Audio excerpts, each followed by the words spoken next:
आगामी गणेशोत्सव, ईद, अन्य छोटे मोठे सण आणि विधानसभा निवडणुकीच्या तयारीचा आढावा या पार्श्वभूमीवर पोलीस मुख्यालयात विशेष पोलीस महानिरीक्षक सुनील फुलारी यांच्या प्रमुख उपस्थितीत जिल्ह्यातील पोलीस अधिकाऱ्यांची बैठक पार पडली।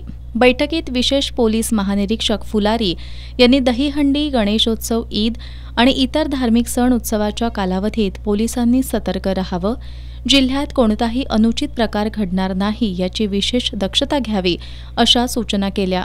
अल्पवयीन मुली आणि महिलांच्या सुरक्षिततेसाठी पोलिसांनी प्राधान्य द्या, शाळा महाविद्यालयांच्या परिसरात निर्भया पथकाकडून गस्त घालण्यात यावी अशा सूचना त्यांनी जिल्ह्यातील प्रभारी पोलीस अधिकाऱ्यांना केल्या।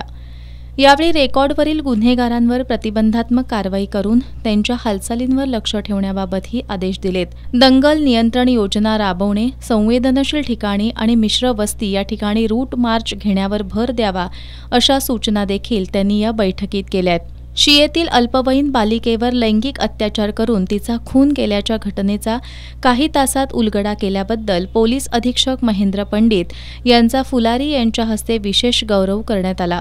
बैठकीला अप्पर पोलीस अधीक्षक निकेश खाटमोडे पाटील, जयश्री देसाई, उपअधीक्षक अजित टिके, रोहिणी साळुंखे, सुजित क्षीरसागर, सुवर्णा पत्की यांच्यासह जिल्ह्यातील पोलीस ठाण्याचे सर्व प्रभारी अधिकारी उपस्थित होते।